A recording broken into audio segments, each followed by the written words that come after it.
the next night, I checked in with both the sisters. I gave them each a phone call. And the youngest of the two told me that she'd been up all night crying. And I said, why were you crying? And she said, because I was thinking about you. I've always wanted a brother, and now I've got wonderful you as my brother. I'm so excited. And I said, I'm excited too. And she goes, I feel like my soul is now complete. I didn't realize I had a hole in my soul until I met you last night, and now it's complete.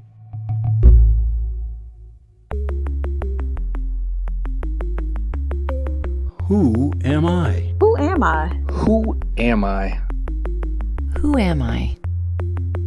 Who am I? Who am I? Who am I? This is Who Am I, Really?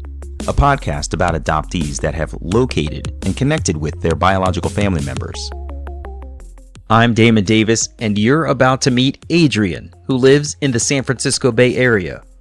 Adrian has lived around the country and in different parts of the world, only to find himself right back in the town where everything started for him. An avid mountain biker, he nearly lost it all when the Widowmaker tried to tear him down. Adrian fought through recovery, vowed to love his family like he never had before, and followed the advice of the voice in his ear, telling him to find his birth family. This is Adrian's journey. Adrian was born in 1969 in Northern California, Marin County. When he was 2, their family adopted his younger sister. His family lived in San Francisco until he was 4 years old, when his dad's job moved them to Denver, Colorado. In their family, there aren't really any other adoptees except Adrian and his sister. So my family was pretty unique, and I remember my parents telling me when I was in 5th grade, and this is a classic ongoing family debate because they will argue they were telling me much earlier, and it was in 5th grade when the quarter actually went through the machine and it clicked. Right. And when I found out, like the next day, I went to school and I told anybody who would listen to me that I was adopted because I thought that was really cool. Even though as a 5th grader or thereabouts, obviously, I didn't have my head fully around what all that meant, but I knew it made me different and kind of unique, and I liked that. I don't know if my adopted sister felt nearly the same way, but for me, I'm like, this is something that's going to define me, and I'm going to wear it and see how it goes. So growing up, that's sort of how I took it. My adoptive family, it wasn't a big deal. My parents would often sit down at family dinners with me and my sister and talk about the fact we're adopted, and if we ever wanted to search, they would support us, but we're their children and they are our parents and they love us to death, and we're angels that were brought to them, and they're so fortunate to have us in their lives. So overall, it was a very positive experience from an adoptee perspective, at least from my perspective. Understanding what adoption meant became an awakening for Adrian, but he admitted that his family didn't harp on their adoption, and he and his sister didn't really explore it until they were much older. But when they were older, a funny thing would happen with the siblings from time to time. I'll tell you, and this sounds strange to say, I suppose, but whereas I'm taller and darker haired, my sister is shorter and fairer, and one of the weirdest things that would happen is we'd go out to restaurants in our teenage years, we were in college and coming back home for summer or whatever, and waiters would say, oh, what would your girlfriend like to drink? It was like, no, that is awful. It's just so strange. That's so I don't know funny. if other folks and weird and uncomfortable, and we just laugh it off. But it wasn't happen all the time, but it was just one of those times in your life, this is just strange. I wonder if biological siblings have to deal with this sort of thing. When I asked Adrian about the dynamics in his family, he described parents who raised the children in a fairly proper household, like the ones they had grown up in. His mother, of English descent, took to equestrian activities when the kids were young, and Adrian's sister joined their mother, going around to competitions together. Adrian gravitated to his dad's side of the family, Northern Californians with a history dating back to the westward expansion and the wagon trains that traversed the country. His adoptive paternal side were really into skiing, which Adrian loves too, and he has transferred that love of skiing to his own children. I was kind of curious to know what kind of kid Adrian was growing up. He said he wasn't a jock, but he was athletic. He wasn't super smart, but he was intelligent enough. He wasn't a troublemaker, but a bit of a rule follower and kind of a people pleaser. I was very quiet, very shy, quiet kid. I didn't come out of my shell and blossom well into deep in my high school years. So I was, pretty quiet, the kid who wasn't first picked for the dodgeball team, but not the last, wasn't getting the gold stars on all the homework, but certainly wasn't getting F's or whatever. But the adopted thing gave me an identity. And I think in like those late elementary school years when you're going into middle school, it's tough. Like, what is my identity? Not that I walked around with a big adopted badge on my sweatshirt or something like that, but it just helped me anchor a little bit in a strange way. And I want to go back to something I was just saying earlier in terms of I felt, I said I was a people pleaser and pretty quiet. I think rooted in my psyche, as we adoptees have since learned, is the trauma of separation at birth and the fear of abandonment. And so I felt, maybe I'm just hardwired this way, but I think it was further compounded by something deep in the recesses of my brain that I just wanted to fit in and be. And so that was real important to me. So it wasn't shortly, probably in my middle school years, did I begin to say, I have another mother, a natural mother, a birth mother, somewhere out there, and I have no idea what she's like. I don't know what she looks like. I don't know why she would want to give me up. I'm told it was out of love, and she had her reasons.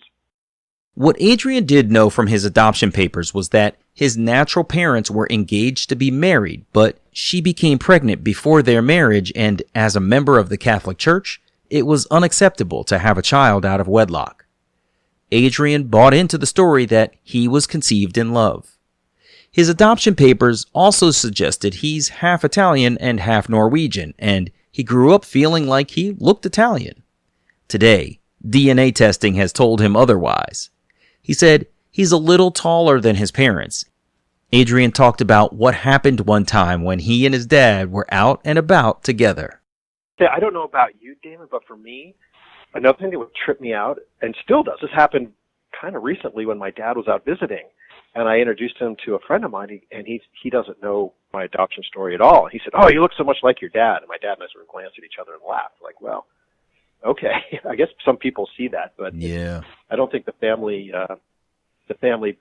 portrait would show that there's a strong resemblance between any of the four of us.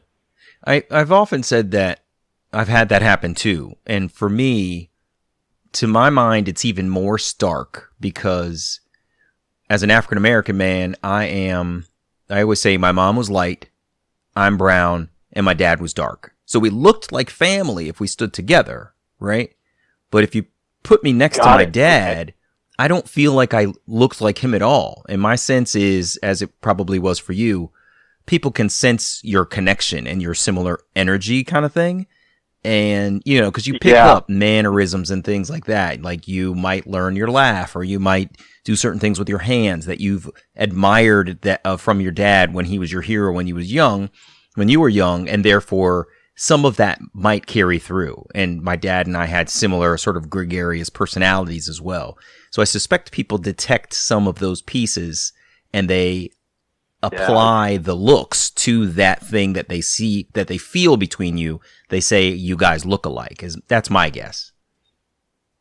Yeah, some learned mannerisms and responses. Yeah, I think you're spot on that, Dave. I know I picked that up from my parents, that's for sure. Growing up, Adrian had adventures all over the place. They lived in Denver. He graduated high school in Massachusetts, went to college and grad school in Los Angeles, and lived abroad in Belgium and Hong Kong before landing back in the San Francisco Bay Area in the early 1990s. That's where he reconnected with his now wife, a woman he had met before in college in LA. They got married, got a dog, then had children. The house got pretty small, so they scoured the real estate market, landing back in Marin County, right back where Adrian was born. You might not know this, but Marin County is the birthplace of mountain biking, a sport Adrian and I have in common. In August of 2016, Adrian's kids were older, his wife was out of town, and he had arranged a ride with some of his friends on a beautiful Saturday. It was a routine ride they had done before, where the terrain starts off just going straight up the mountain, with the payoff being a speedy, exciting descent that rewards riders for their hard work on the ascent. And so we were going up a pretty steep pitch when I lost all the strength in my legs, like vanished in the snap of a finger, gone. And I thought, what on earth is happening? And my friends rode on ahead, and I labored to catch up with them. And when I did catch up with them, Damon, it was all I could do to get off my bike. The world was spinning in the most terrifying and awful, awful way. I mean, something was really wrong. And I stumbled off to the side and started to throw up and heave all the contents out of my stomach onto this little bush. And I was miserable, and I'm thinking, God, I'm just a fat old man. I'm just out of shape. Pull it together, Adrian, which is a dangerous narrative to have, very dangerous narrative to have.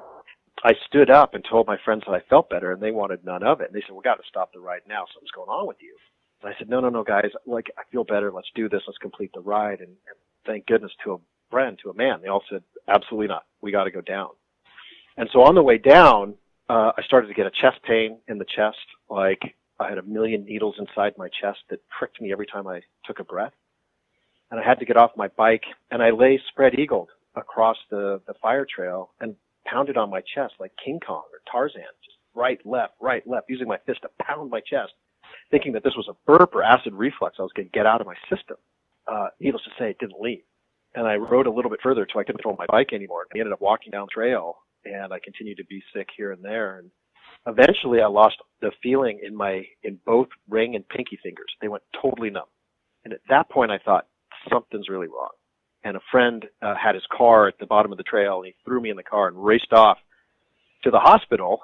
And I was told, once I walked into the hospital, I was told I was having a heart attack, and they went straight into emergency operation, where they put a stent into my left anterior descending artery, or the Widowmaker artery for those who know their cardiology. And it's known as the Widowmaker for good reason, because my left anterior descending artery was 100% blocked when I got to the hospital. It was blocked by arterial plaque that had burst or ruptured climbing up that steep ascent. And that mortality rate is so high, I don't even want to say it, but well into the high 90% range if you don't catch it on time. So after the stent procedure, they cleared out that artery, and I got to tell you, I'm one of the lucky ones. I'm one of the very lucky ones to be here and to have a second chance on life and to really revisit a whole lot of things, which I'm sure we're going to be exploring here momentarily. But it was life-changing, to say the least. I mean, that's just an understatement. It almost feels trite to say, to be frank. But it really, really affected me deeply. And I refused to allow it to define my life or who I am. I allowed it to help shape who I want to be and how I want to live going forward.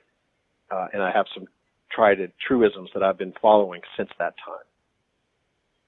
Wow. Oh my God. First, yes, you are so lucky, and I'm so glad. I'm so glad. That's just terrifying. Oh my God.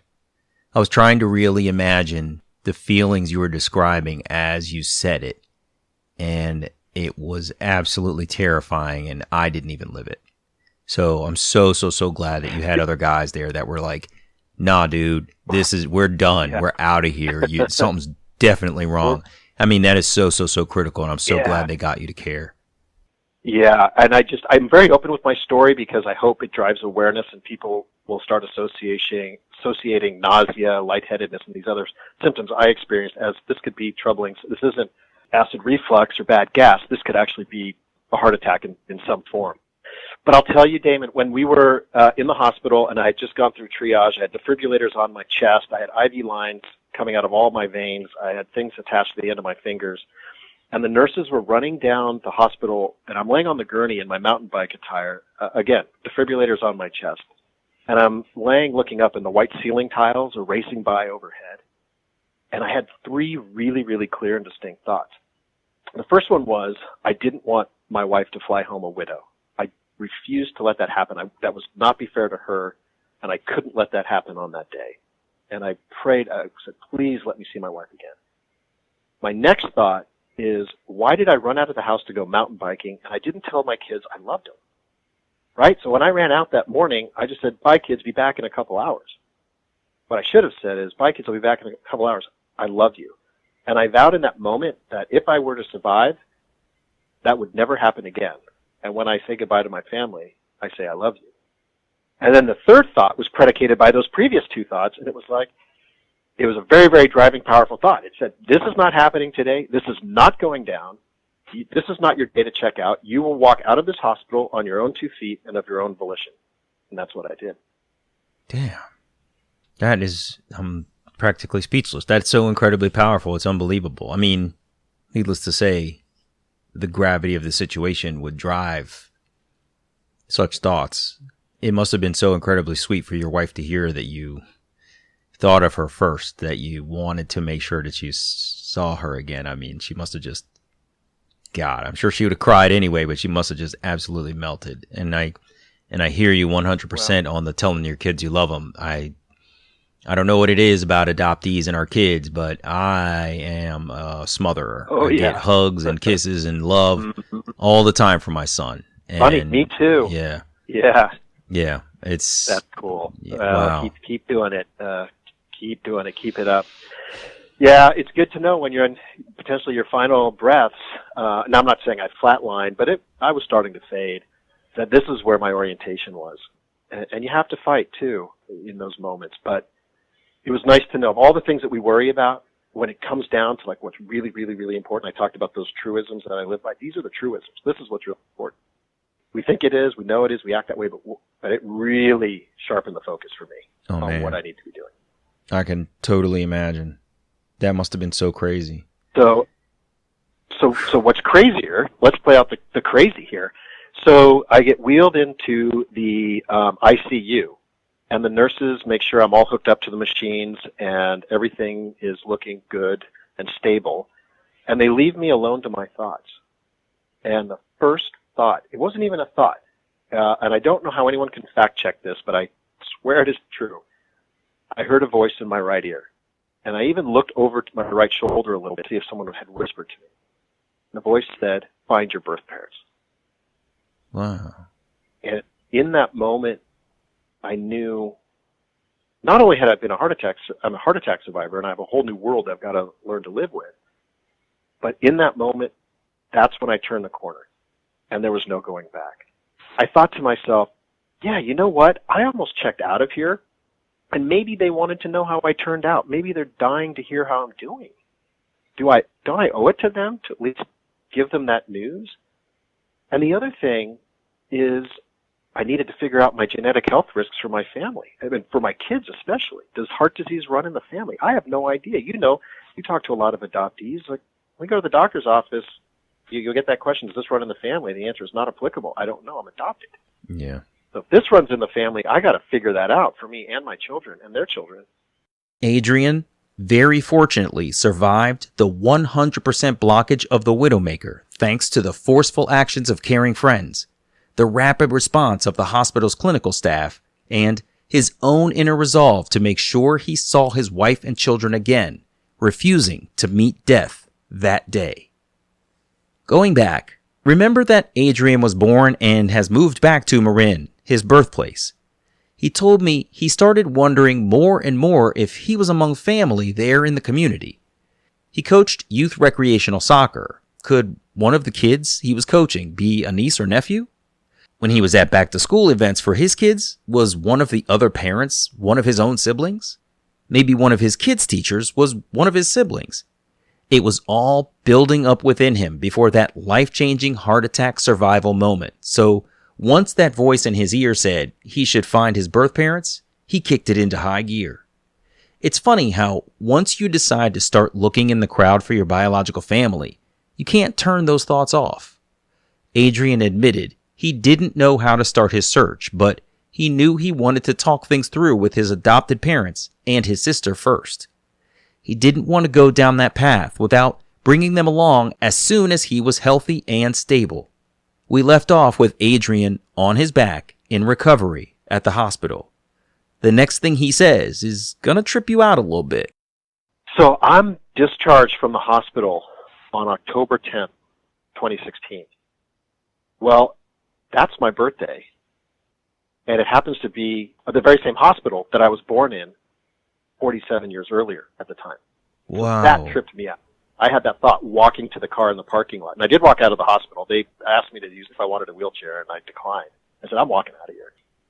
But I had that thought as I walked out into the parking lot, took a breath of fresh air. I'm like, holy cow, this is my birthday, and I was born here on this very same day, 47 years earlier, and I've lived all over the place, but why would that's a strange signal I'm getting. Really strange. And I'm into that kind of stuff. So, well, that's cool. Not sure what it means yet, but that's pretty cool. Think about it. Adrian's life started in that hospital. He was brought into the same facility again, nearly at the possible end of his life, and walked out of the hospital again on his birthday, in essence, reborn from near death. That is incredible. After he was discharged, Adrian began cardiac rehabilitation. Heart attack survivors are assisted in rebuilding their physical and emotional strength appropriate for their age and fitness level. At the beginning of his 6 weeks, Adrian was strolling gingerly on the treadmill, ending his rehabilitation, running strenuously on the treadmill, sweating profusely, with his strength and confidence rebuilt. He reached his goal of not letting the heart attack define him or leave him living in fear. He said he felt like there was a reason he lived, and he wanted to make sure to find his answers. When I asked him how he began his search, he forewarned me that it was another surreal coincidence. It was his very first time out socially after the heart attack. Adrian had become a bit of a homebody, not ready to talk about his heart attack, while he was in rehab back in November of that year. He was at a costume party. A couple approached Adrian expressing their concern after hearing about his heart attack. He took a few moments to share the short version of his story. And the wife said to me, she goes, well, is it genetic? And I said, I don't know, I'm adopted. She goes, well, where are you born? And I said, down the road at Marin General Hospital. When's your birthday? She asked, almost pressing me. I said, it's October 10th, 69. And that was the end of the conversation. You know how parties go, you get split up and other people come and go. Well, it turns out the next day she sends me an email, and it has the California Birth Index, which lists all the babies born in a county. And in this email was a table of 5 children who were born in Marin County on October 10th, 1969. 4 of the 5 kids had traditional sounding names like John Doe, Sally Doe, whatever. But there was one listing for a child born to unwed parents. And I could see, and she explained in an email to me that the way California is, their convention for doing unwed births is to put the last name of the biological mother and father in the place of where traditional names would go. And she points out, here are the 2 names of your biological parents. Presumably, these could be your biological parents. Wow. And the bottom of her email was, do you want to find out more?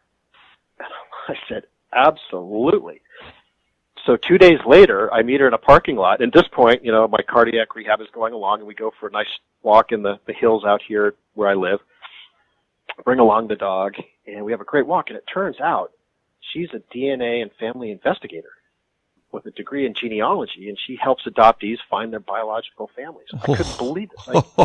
What? I just met her 2 days earlier. I was thinking I was going to literally Google how to find your biological parents, was sort of thinking what I would do when I was ready. And here she is, thrust into my lap like, hey, here's someone who's really curious, and this is what she does. In fact, quite honestly, she has a black belt in it, as I will explain to you in a second. So we go for this walk, and she says, would you want my help? I said, absolutely. The woman's name was Christina. She probed Adrian a little more, asking what, if anything, he knew about his biological parents. He admitted he hadn't seen his adoption papers, but that his adopted parents told him his birth father was Italian and his birth mother was Norwegian and had brothers and was Catholic. This genealogist, who had been a complete stranger only days before, was happy to hear that Adrian had that level of information. They finished their walk, and Christina told him about her work. When they got back to their cars, she pulled out one of her many Ancestry DNA kits.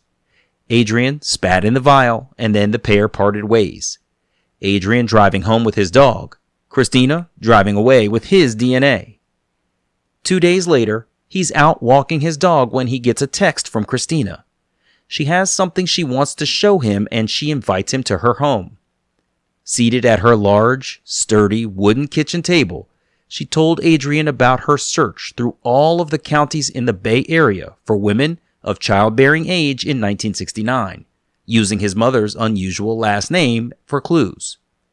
Most of the results were women in their 50s and therefore not of childbearing age at that time, or she found men with that last name.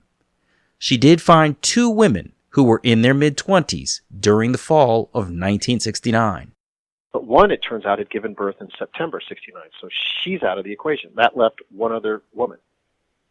And she goes, can you guess where she lived in October 69? I said, how am I supposed to know? And she says, well, she lived in Marin, which is obviously our county where I live now. Mm. And I go, wow, I guess I shouldn't be surprised. And then she said, can you guess which town? You know, now I'm thinking, okay, now she's playing games with me. Mm. I said, how do I know? And it's the same town I moved my family to in 2000s. Are you serious? Yeah. I moved 2 miles away from this woman when she lived here in 1960. Same hometown. I had no basis to know that there was any connection. My homing pigeon instincts kicked in, and here we are. That is And then she said, crazy. yeah. And she goes, I went on Ancestry, did some work, and I found out that she has like great-grandparents, I want to say, that came over from Norway. So that checks off the Norwegian bit that you knew about your biological mother. And I said, yeah. And she goes, I can also see she had 2 brothers. So didn't you say she had brothers? I go, yeah. She goes, okay, that checks. And then she says, I wanted to see where she went to a local high school. So if in 1969 she was 24 years old, I rolled her age, she's telling this, right? I rolled her age down to when she would have been 18, which would have been 61, 62, to see if she went to any of the local public high schools in the area. And she checked off all the high schools and looked at all the yearbooks, because those are publicly available information, and she couldn't find this woman's name. And then she said, but then I remembered you said she was Catholic. And Damon, this is when I started to lose it. Because my daughter was at the time 2 months into her freshman year at the only Catholic high school in the area.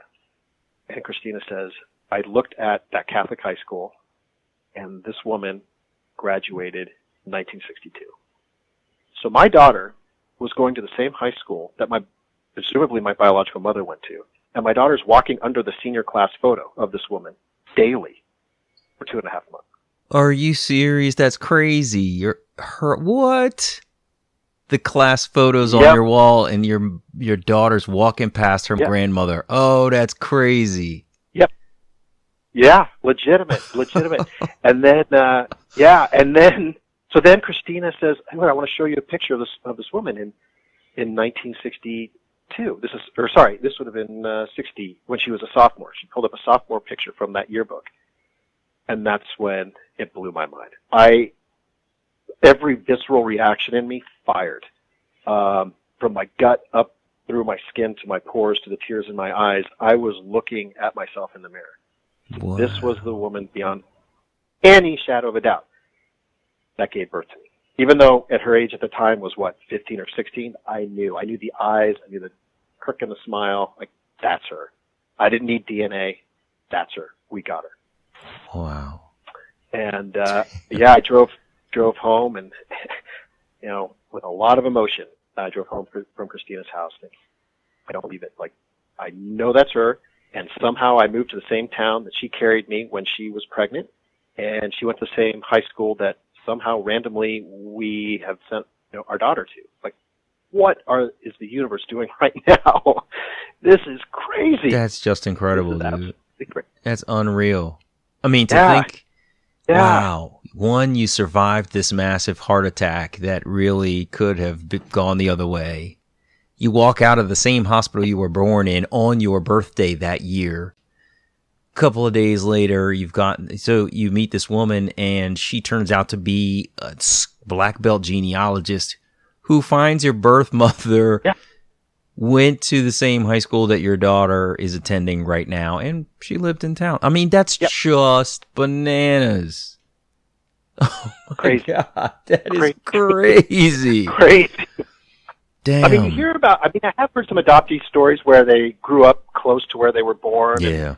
And you see that overlap, but I mean, we skipped out of the Bay Area when I was 4 years old and kept moving progressively east until I went to college in LA. Yeah. And so there was no, there was no document, there was nothing to suggest that this is where my biological, at least the maternal side of my biological family came from.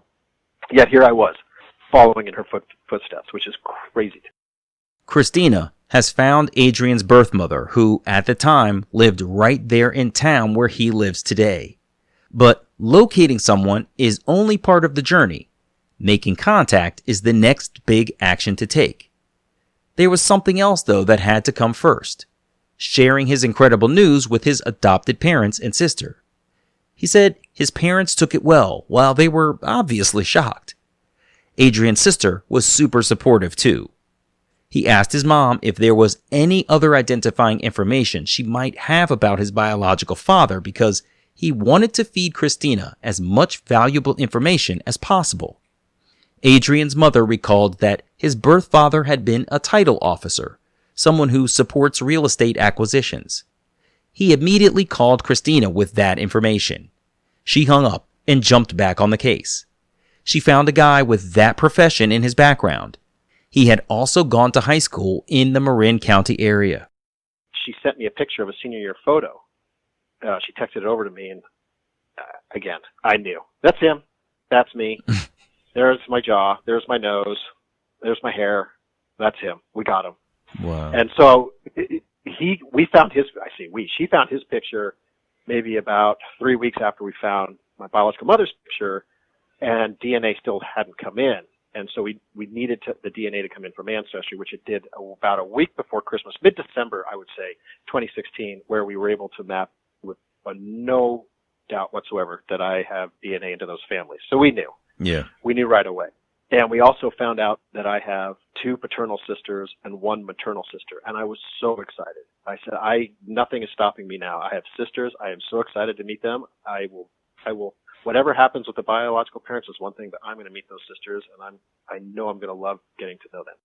So I decided all along that the course of action for me would be to send letters to them both at my biological parents at the same time. I would put them both in FedEx at the same time and surrender myself to fate. And for some strange reason, I'll give credit to the band Oasis. I was really struggling with how to write that letter. Like, what's the playbook for writing a letter to someone you never met, who gave you up, who may never want to hear from you again, or may be dying to hear from you, or in every part of the spectrum in between. And I was listening to Champagne Supernova to Oasis, and it hit me how I wanted to write the letters, and I opened up my laptop and sat there and let my fingers become the vessels to my soul, if you will, and I wrote a 3-page letter. Adrian introduced himself, talked about his children, the great life he had led to that point, and the fact that he was searching because he wanted genetic information following the near-death experience with his heart attack. He also shared that he's a man with a big heart and he'd love to share it with them if they were open to it. Adrian included his contact information, phone number, and email address in his note. He sent the letters through 2-day FedEx, refreshing their webpage frequently for delivery confirmation, hoping to learn in real time when someone had received his missives. When he saw his birth mother's letter was delivered first, then his birth father's was delivered a few hours later that Tuesday, he reconciled himself to accepting any possible response from either of them. That weekend, Adrian was with his family at their ski getaway near Lake Tahoe. Everyone is sitting by the fireplace, sharing some bonding time when Adrian took an electronics break to check his phone real fast. My phone was downloading 9 emails, 1 out of 9, 2 out of 9, 3 out of 9, so forth. And finally, email 9 out of 9 hit, and it was from my biological mother. The subject line was, "Thank you." Wow. I'm shaking. I'm jumping out of my chair. I screamed, "Contact!" And my wife is startled, like, what? And I said, it's her. And we all scrambled to look over the phone so we could all read it. And it was so powerful. Just getting that letter, an email, I hadn't even read it, but it started with "thank you." I knew it had to be good. Yeah. And it was amazing because she said, in effect, "I've been waiting for 47 years to hear from you." I never changed my last name in the hopes that you would come find me. You deserve to know everything. I want you to know about your sister and her children. I want to hear all about your family. How soon can we talk? I mean, she'd been hoping to hear from me for 47 years. She'd never given up that hope that I would come back and find her, which is crazy. And she never changed her last name. She got married in the early 80s, and she hyphenated her last name, which was not the typical convention in those days, but she did it because she did not want her last name that she gave birth to me with, her maiden name, to be wiped from the records, just in case I went one. Yeah. Wow. God, that's unbelievable. That's so cool. And I remember that feeling too of that first contact email, especially with my biological father, because my mom told me the wrong name. I found this wrong guy, and then DNA revealed that it was a totally different person. And so I emailed this dude, and there's zero context for him. And I remember when I saw his name in my email box, there was definitely like an elation like I couldn't describe, and a relief, God. Man. Yeah, relief. Yep. Did you feel lighter? I felt so light. It was incredible. Yeah, because the FedEx refresh, you're holding your breath the whole time. You're holding your breath. You're breathing, but you're holding your breath, hoping that one, it gets there. 2, they'll accept it. 3, that they'll open it and read it. And 4, like within seconds, they will, after they receive it, they will be in touch with you. Like you're really holding your breath the entire time, and it's in the back of your mind, and it consumes you a little bit to know that a piece of you is out there. It's almost like a hand has reached out into the distance, and you're hoping somebody on the other end is about to touch it, right? And when they do, it's this huge relief of, oh my God, you are out there, right? I mean, it's really, it's almost indescribable. It's really great. I like the way you say that. You are out there. That's really powerful. Yeah. Yeah. Yeah, because you've written, I know, and I was thinking about what you said about writing down sort of who you are, about your family, expressing yourself in this letter. In many ways, we have many friends that we talk to on a regular basis, but you don't openly emote with them in 1 3-page letter like that. Like you literally almost dump your heart into this thing. Because in fact, you want someone to feel a connection to you so that they want to reach out. And so that it's an emotional process to sit there and craft every single word as you would like for it to be read and received, and to put it into a full 3-page thing and then feel like it's finally complete. There's an emotional heaviness to the creation of the document itself, let alone what it represents in terms of what I hope you will return to me in being back in contact. Like it's incredibly heavy to write those letters. Yeah, it really is. And there's no playbook, right? Like there's no dummy's guide for writing letters to your biological parent. I mean, it is from your heart and soul, right? Yeah, that's right. I mean, like how do I put myself on paper and explain this and why I'm searching and what I'm looking for? Yeah. And at the same time, I presume most people who send letters are hoping for positive contact back. So am I phrasing this the right way? How will this be received, even if they never want to hear from me, or if they're dying to hear from me, or somewhere in between? Like, how is this all going to be read? Yeah. I get it. Oh, and I can really relate. Adrian emailed back that same night, and he and his mother exchanged messages, agreeing to talk by phone the next morning. When he dialed the phone number his birth mother had given him, the phone rang a few times unanswered, so Adrian started to wonder to himself, I hope she doesn't have cold feet about talking to me. His mind raced a little bit as to whether he should leave a message. Would her husband know who this man's voice was and why he was calling? And then she answered the phone, and she said, "Hello, Adrian." Hello. And I mean, hearing that voice for the first time, this woman, this being that created you, there she is. She's not just there as we're talking about the letters, but she's talking to me, and I hear her voice. And it was like velvet in the ear. It was fascinating. And I got to tell you, it was the most emotional 2-hour conversation I might have ever had. We went all over the place. And, she asked a lot about my upbringing and my parents and what I was interested And I learned, how I came to be, that she was, yes, engaged, and that she became pregnant, and then realized that the marriage to my biological father was not right for her. And as she was a first-year elementary school teacher, she didn't think she could raise me in the late 60s in a manner that she thought was right for me. So she did what she thought was best and was told was best, was to put me up for adoption. So I thought at that point, I may never hear from my biological father, because if she terminated the engagement and then gave away the child, this is probably a dark chapter for him. Mm-hmm. And then back to my conversation with her, I mean, it was absolutely just beautiful to hear her voice and for her to be so interested in me. I was humbled by it. And we agreed we'd meet 2 days later over in Berkeley in the East Bay. And I tried to wrap up a pretty intense, heavy conversation with something lighthearted. Half jokingly said, "Well, I can't wait to see you again." And she said, "I've never seen you." I said, what do you mean? And she said, "Well, in those days, we were sedated when we were unwed mothers giving birth for adoption. And so I was out when you were born. And when I came to, my mother, your grandmother, told me that she got to hold you after you were born for a minute, and she told me you had the face of an angel." Oh. I mean, that's all that my biological mother was holding on to. That was a son with the face of an angel. That's all she had to hold on to for 47 years. Wow. So crazy. And we wrapped up the call. No, so I wrapped up the call, and then she said, "Can I hug you when I see you?" And I said, "That's the first order of business. We're going to have a really, really long overdue hug." And that's what happened. I saw her 2 days later at the Claremont Hotel in Berkeley, and I saw her walking towards me in the hotel lobby, and I had a backpack with some childhood photos in it. And at this point, I did have my adoption papers, which I wanted to read with her.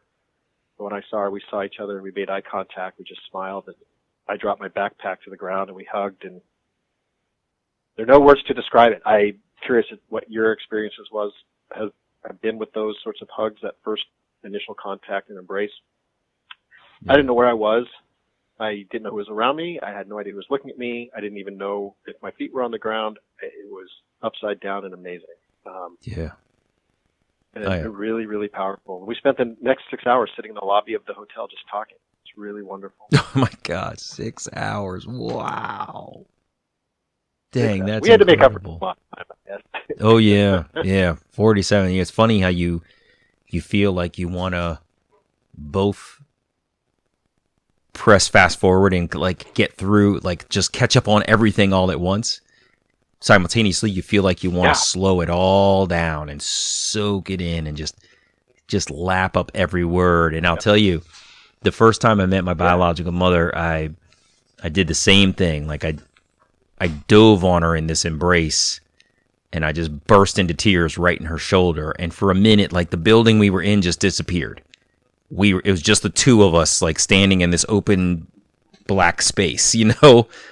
And when I opened my eyes, there she was, and my face was on this other person, and it was just unbelievable. Unbelievable. They're my eyes, they're my cheekbones. We were sitting there, and I couldn't help but, I had an out-of-body moment where I was looking at myself, looking at her, going, I look like a little puppy dog. I'm just staring at her and taking in everything she's saying, every mannerism, every twitch, every blink of the eye, every curl of the lip with a smile. I was fascinated, absorbing in all this intake, like, this is me. Yeah. Yeah. That woman, me. Holy cow. Yeah. It's really surreal. So powerful. Yeah. Yeah.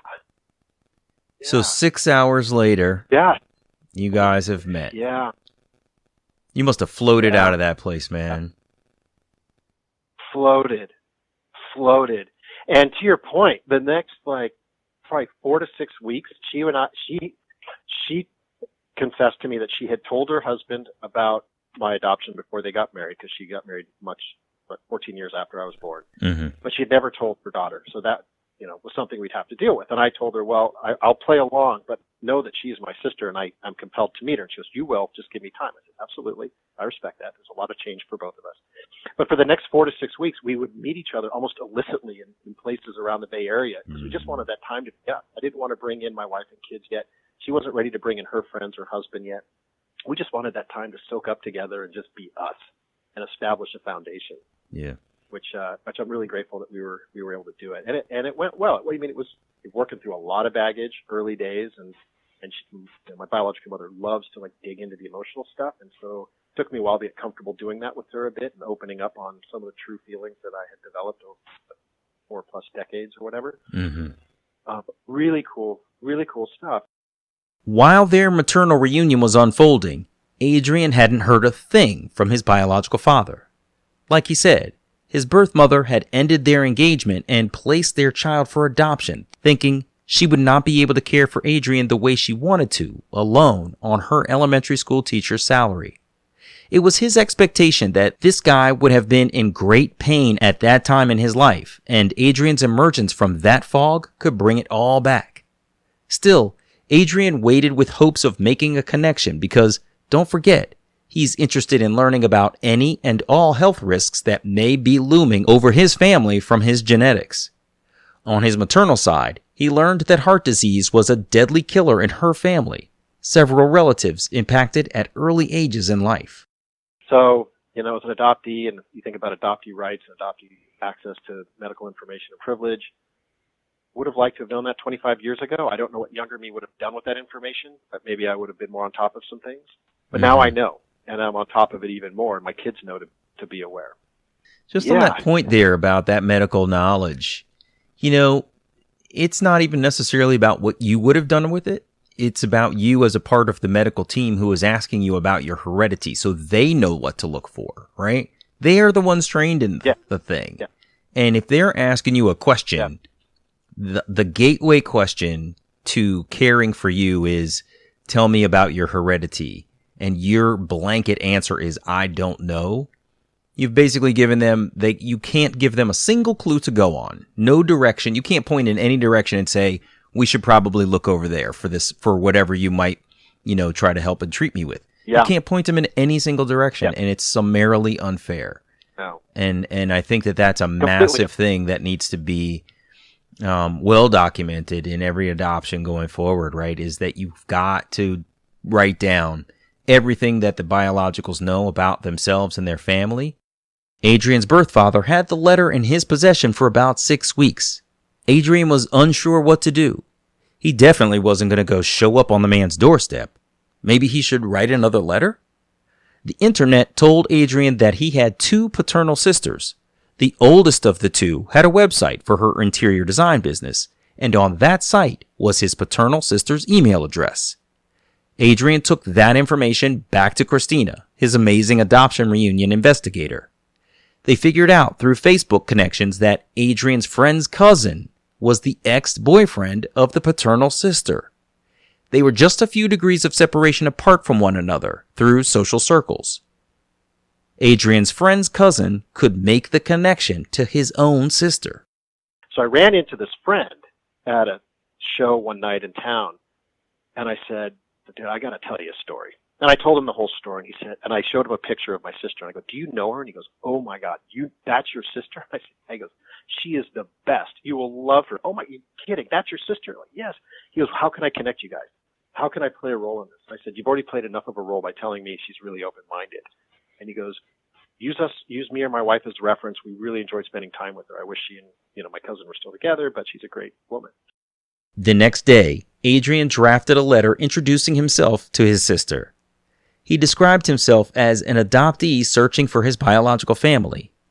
Adrian shared that he started his search looking for answers to health questions, but the search evolved into a quest for answers about how he came to be in this life and who his biological relatives are. He shared that he and his sister are closely related and that he had sent a letter to her father. Adrian didn't expose their sibling relationship quite yet. Of course, he name-dropped his friend as a character reference, so she didn't think he was some nut. And turns out, that sister called my friend's wife the next day ask, like, who is this Adrian guy? What is going on? Tell me about him. And my friend hopefully spoke the truth and said good things. And, well, he's upstanding and great in the community, whatever. Aren't you excited? He's your brother. And so the cat was out of the bag with my sister. Whoa. And so 2 days later, I got an email back from her in the email, I got a full family email with everybody's email address copied on the email, like her dad, her mom, our other sister. We're so excited to hear we have a brother in our family. We confronted Dad about this. He's told us everything. We can't wait to meet you. How soon can we meet you? We're so excited to have a brother. I thought, oh my gosh. Wow. And I called So Christina awesome. and I said, oh my gosh, can you believe this? This is incredible. And she goes, I got this email at work. She goes, you better leave work because they want to meet you today. I said, today? She goes, oh yeah. That email is all about meeting you right now. And so I jammed out of work and went home and put on a fresh shirt and drove out to a restaurant to meet with my paternal side of the family. And they all showed up, all of them, and it was wonderful. Wow. Lots of hugs. Yeah, and just before you know it, I'm joking around with my sisters, and it's like we've been siblings for, I don't know, however many years. Like, it was something at ease, which was really wonderful. And we just clicked. It got along so great. Yeah. And I'll tell you, after the next night, I checked in with both the sisters. I gave them each a phone call. And the youngest of the two told me that she had been up all night crying. And I said, well, why were you crying? And she said, because I was thinking about you. I've always wanted a brother, and now I've got wonderful you as my brother. I'm so excited. And I said, I'm excited too. And she goes, I feel like my soul is now complete. I didn't realize I had a hole in my soul until I met you last night, and now it's complete. Wow. And that Wow. blew my mind. The more I thought about it, with time, and not a lot of time, I realized that my soul was increasingly becoming complete too, as I went through this whole process. Questions I never knew I had been answered. Gaps in my being were filled. Holes in the soul were filled. So many good, positive things started to happen. It's just remarkable. That's really amazing. Yeah, it's crazy stuff. It's really crazy. And so now, what are we getting to be 3? Yeah, we're over 3 years into reunion across the board. And now transitioning, the early honeymoon days where we're texting furiously and calling and trying to get together. Now things are normalizing, and I get invited to birthday parties. I'm included in obituaries and stuff. It's really, trying to find that integration, which is tricky, but it's done. We're doing it with a lot of love and flexibility, and just so excited to have each other in each other's lives. Reunions happen fairly rapidly sometimes, and it's hard to keep the loved ones we already have in our lives up to date on the new people we're finding, meeting, connecting with, and learning how to love. I asked Adrian how he shared his reunion journey with his adopted family. It was happening so quickly. And you have to remember, my folks live across the country outside Boston. And so it was hard at first certainly for my mother, because so much of this was happening out here, in my proverbial backyard where I live, and she couldn't be a part of it. She was fearful that my kids wouldn't see her as their grandmother, which to me was patently absurd. But if I put my empathetic hat on and look from my mom's perspective, yeah, maybe that is a risk. All these people are out here. The new biological grandmother is 45 minutes drive away. You can come visit anytime. But there's no replacement. That was not ever my objective, and it was hard when my mom brought some of that up. Like, you must be kidding. I don't even have my head around that. I'm a Jones, and I'm going to carry that Jones flag all the way to my grave. That doesn't change. There's been, my philosophy and how I've approached it.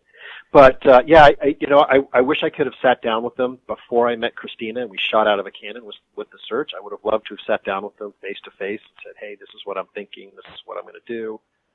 That wasn't what happened. And I had to tell them over the phone, which I didn't love either. And I regret those two things. And then, they kind of told me quite candidly that do what you need to do for yourself. We support you. It's your life. We're surprised it took you this long to go out and strike out to find your biological family. But you don't feel you have to tell us all the updates. It's your life in many ways. You're old enough. You're a mature adult. You're a dad.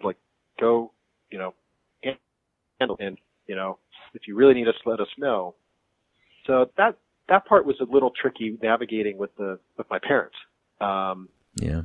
Because I don't know how your experience was, but your parents are there for, well, not for the birth, but other major milestones Right. like moving out of diapers and moving out of elementary school Yeah. and whatever, Yeah. being a starter on some sports team and graduating high school and whatever college and getting married and birth of your first child.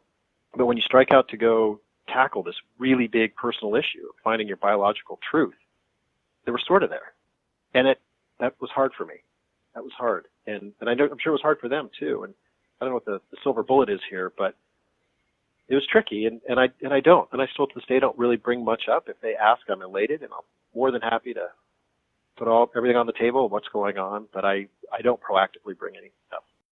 Adrian and I chatted quite a bit about parallels in our journeys and some of the stark coincidences that happened for each of us. Part of that discussion was about how the universe kind of brings people together in amazing ways. Sometimes the universe sends us signals and messages that we have a hard time wrapping our minds around. Adrian tells a final story of that very thing. Well, okay, so so here's something crazy, and I'll bet you half the people who hear this will roll their eyes and go, no way. And other people might get goosebumps and say, holy cow. So when I was starting my reunion with my biological mother and I met my sister on that side, they had both very recently seen a psychic medium in San Francisco. And they were telling me about him and their experiences and who he was able to bring through. And at the time, I was getting to know them well enough where I could give them grief about it and be like, yeah, these guys are snake oil salesmen. No, believe that, or, that is just whatever. I roll. But they were really, they were visibly moved after a session with him. Like, this is what came through, and they had to, totally talk it through and have a day or two to work it through their psyche or whatever. Well, who am I to judge? I've never done that before. If they want to do it, why don't I go with them? So I agreed I'd go with my birth mother. And I said, under one condition. I said, I'll go to this guy, but he cannot know who we are. He cannot know our relationship when we sit down. And she said, done, let's do it. So took a few months. This guy's very popular and took a few months to get in front of him. And we did. And we met in his apartment in the center of San Francisco. And we sat in his living room. She and I were on a kind of love seat sofa facing him, and he's sitting on a plush chair. And he's got a chair to his right, like another reading chair to his right. And he asked us to bring a couple things with us to this reading. Something that meant a lot to us, and a wedding ring if we had it. So we gave him my wedding ring. She gave him hers, and she brought a shawl that her mother had given her way back when, and I brought a worry stone that my adoptive paternal grandmother gave me. I was extraordinarily close with her, extraordinarily, and she just meant the world to me, and she gave it to me at my grandfather's death because he used it when he worried, and it just meant a lot to me. So I gave that to the psychic. And I'm, there with my arms crossed over my chest going, okay, prove it to me. And it's not long before, and my birth mother's husband had died about 10 months earlier, if my math is right. And he starts coming through the reading right away. He's got the name Bill or William. Yes, it was Bill. And okay, he wants you to know he's in a better place. Right. And then, the psychic is looking to his right in his chair, and his eyes are rolling back as he's looking at him. Like, what is going on? I later find out that spirits in his house are required to sit and talk to him one by one in the chair. Otherwise, it's cacophony in his ear, which I thought was pretty interesting. At this point in time, I don't know what's going on, but he's talking with Sharon about her ex-husband who's trying to communicate with her. And then he looks over to me, and he said, Bill wants to give you a hug and say thank you. Do you know what that means? And I knew exactly what it meant. I entered Sharon's life, my biological mother's life, when he was leaving it. Oh, wow. He had a prolonged illness, and I met him on his way down and out. And so I knew what that meant. And that was my first point of going, okay, maybe there's something to this. through the course of an hour, he correctly identifies my parents' names. The late best friend of my mother who died in the early 90s from breast cancer. My grandmother I mentioned who gave me the worry stone, she came through and told me I had to stop stressing out so much because it was bad for my heart. Oh my God. Why would know she with my heart? One of my friends, he knew my friend's name, who's not even on social media, and he's like, "You guys are really good friends. You guys travel together. All that is true. We've done trips together." I was just like, "Well, how?" I'm not sure if I'm believing, but I'm impressed. I'm listening now. Yeah, right. And he looked at Sharon. He looks at me, and he's like, "Somebody else is coming through for you." And then he says, the name is like Estelle or Stella or something. And my biological mother to my left blurts out, "Oh, is it Estelle?" And he said, "Yeah, it's a name that's E-L-L-E, Estelle. I think it's Estelle." And she was, "That's probably Mom." And he goes, "Okay, because she has a message for Adrian." And he looks at me and he goes, "She's so glad that you two found each other." What does that mean? I'm thinking, what is happening? And I explained to him, I said, "Well, to be honest with you, this is my biological mother, and we met just a couple of years ago.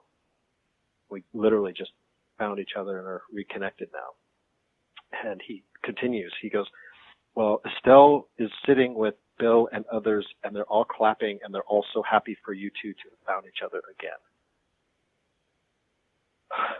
What? Oh my God. And then he continues. He goes, "She wants you to know," talking to me, "she wants you to know she's been on your shoulder guiding you through the whole process." Oh, that's fascinating. What? So then it's like, was she the voice in my ear in the hospital? Exactly. Was that her? I mean, I don't know. Was she making things happen with me and Christina and some other things? Like, I went into this whole thing in a prove it, pessimistic, give me a break kind of way to being floored. Like, what is coming through and how is this coming through? And I'm till this day, to be honest with you, to this day, I'm still trying to get my mind around what just happened and is this real and how does all this stuff work? Because this is the first time I've ever done anything like this, but he was nailing it. And if it's true, what does that mean? And the power of connectivity and that synchronicity that we were talking about, like, is there a greater spirit? Is there a force of higher nature that makes some of this work? I don't know. And a lot smarter people who can debate that than I am. But yeah, I got to tell you, it was a huge, it was a crazy experience. Doesn't even do it justice, but mind-blowing, mind-shifting experience to hear that and just even to consider whether or not you think it's true and believe it. Just, what if that's out there? What if that really happened? Listen, let me tell you, I've had a similar, I had a similar experience, but not nearly as heavily emotional as the one that you experienced. So to be brief, my stepmother, very spiritual person, had a guy over at her and my father's house when he was alive. And this guy is also sort of a spiritual medium. And she had told him that I was adopted and that I had begun a search for my biological mother. And he said, "Come here, and he said to my stepmother, Hazel, do me a favor. Can you get me a map?" He's touching my forearm, right?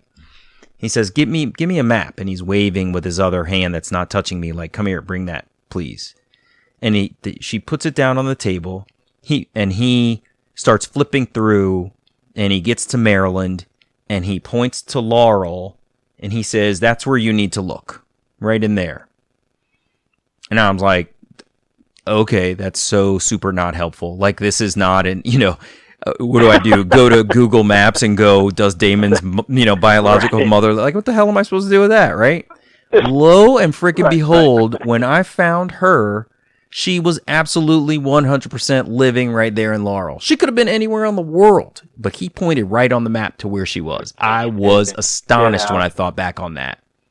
So, Whew, Adrian, boy, I tell you, the universe has got some tricks for us, man, and it's really unbelievable. Yeah.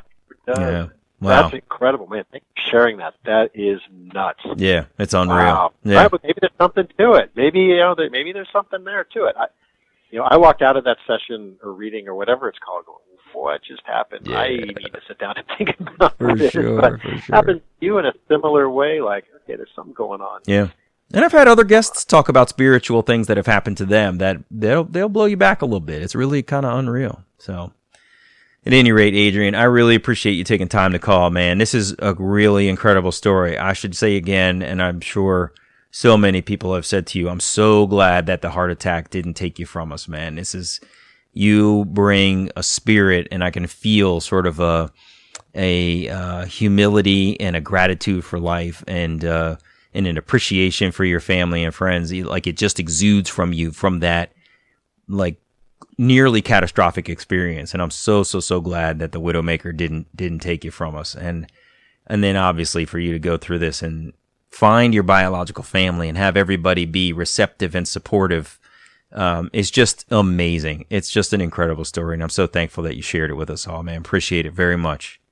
Well, Damon, thank you for allowing me an opportunity to share my story. I really appreciate the opportunity and to share with your listeners my story, and I hope that it helps and inspires them in whatever journey they're on.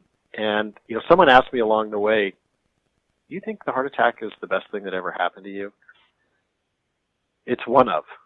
I think getting married and having kids will probably trump that, but shaped the life and opened a door for me to find my biological truth that maybe I would have denied myself. But now I've found so much of my truth as a result of that.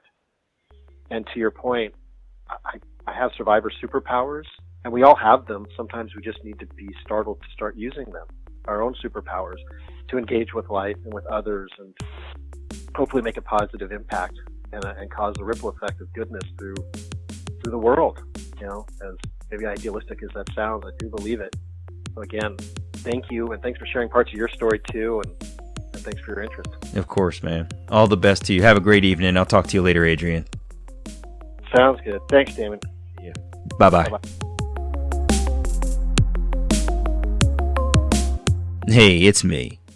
Adrian has had a really full and rich life that has taken him across the country and to far-off parts of the world. So when he said that his search for a new home with his wife took them back to the town where he was born, I was amazed. Racing out of the house to go mountain biking with his friends, he nearly didn't make it home with the 100% blockage of the Widowmaker artery, nearly ending his life. He had quite a series of events thereafter, meeting Christina, who just happened to be a search and reunion pro, getting an email from his birth mother that allowed them to sit for 6 hours and talk, and finding his paternal sister, who was 1 degree of separation from himself, making it easy to meet and deeply connect with his whole paternal family. Then, his sister, confirming a feeling Adrian didn't realize he also had, the filling of a hole in his soul that he didn't know was there. Adrian is a very lucky man in so many ways. I'm Damon Davis, and I hope you'll find something in Adrian's journey that inspires you, validates your feelings about wanting to search, or motivates you to have the strength along your journey to learn, who am I, really? If you would like to share your adoption journey and your attempt to connect with your biological family, please visit whoamireally.podcast.com/share. You can follow the show at facebook.com/WAIReally or follow on Twitter at WAIReally. If the show is meaningful to you, you can support me with a contribution to keep it going on patreon.com/WAIReally. Please subscribe to Who Am I Really on Apple Podcasts, Google Play, or wherever you get your podcasts. It would mean so much to me if you took a moment to leave a 5-star rating there. Those ratings can help others to find the podcast too. And if you're interested, you can check out the story of my adoption journey, Who Am I Really? An Adoptee Memoir, on Amazon.com, on Kindle, or as an audiobook on Audible. I hope you'll add my story to your reading list.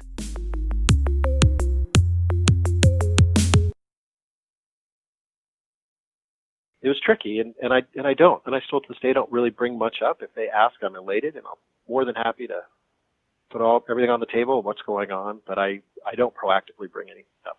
Is that the same with you? How are you guys with that? Yeah, it was. My situation was interesting in that my adopted mother had begun to suffer sort of dementia, paranoid schizophrenia. And so for all intents and purposes, I was losing her, the person that I knew and loved that reared me into adulthood was fading into the background, and this other character who had the mask of dementia and paranoid schizophrenia on was, front and center on stage. So I was lucky in that when I said to her, I'd like to, try to find my biological mother, she had always said she would support me, and I'm so thankful, found the presence of mind to send me all of the documentation that would lead me on that journey. And so that was incredibly lucky. But I raise all of that to say, I therefore she wasn't necessarily in the place to receive updates. Our relationship was challenged in so many other tremendous ways that were really, really aggravating and challenging to manage. That when we did talk, it wasn't about the search at all. It was mostly about basically what the hell is going on here. We were trying to figure out, our own relationship and basically, in essence, what was going on with her. What was interesting also, though, was that in my story, I found my biological mother, but for all intents and purposes, my adopted mother was quote unquote gone. So the only person left was my adopted father. So in essence, I didn't find a quote replacement for him. I found a mother, not a father, and therefore not a competition for him. And then he sadly passed away, and so did my biological mother in rapid succession. And then DNA ended up linking me with my real biological father. My biological mother went to her grave thinking that my biological father was one person, and it turned out that she was wrong. Gosh. And so DNA revealed who the right guy was, but everybody was gone by that time. My adopted mother was completely lost to her mental illness. My biological mother had passed on, and so had my adopted father. So the only person left was this new biological father, which was actually really interesting. Going back to the kids thing, you said your mother expressed some concern about her being replaced as your children's grandmother. My son had lost my father, my adopted father, and they were very close. He lived around the corner. He would stop by all the time. I would drive home from work, and his car would be in my driveway, and I knew what he was there for. It was my son. And so it was really sad for my son to lose my dad, but then really, really interesting for him to have gotten some understanding of this whole adoption journey from me, and then to have this other guy appear who's biologically my grandfather. It was really fascinating to watch how into it he was. So, my experience, to be brief, which is probably too late, is my experience was very different from yours because the two parents' sets were not living at the same time. And, but I was fortunate that my biological mother did get to meet my adopted father, but that was the extent of everything for me. Wow. Well, thanks for sharing. Yeah, dude, it is a crazy story. And it's funny. You were referring to how just unbelievably amazing some of the coincidences are in your story. And I was thinking to myself, I can totally relate because my story has a whole lot, but I'm not going to go into it because I want this to continue to be about you. But I definitely have some of those nuanced, holy crap, I can't believe that happened to both of us kind of thing. So yeah, it's weird when you get that understanding of how close you've been and how you've managed to find your way back to the same places geographically, all that other stuff. It's unbelievable. It's synchronicity in a way. I mean, how does this happen? Yeah. The universe pulls you back together.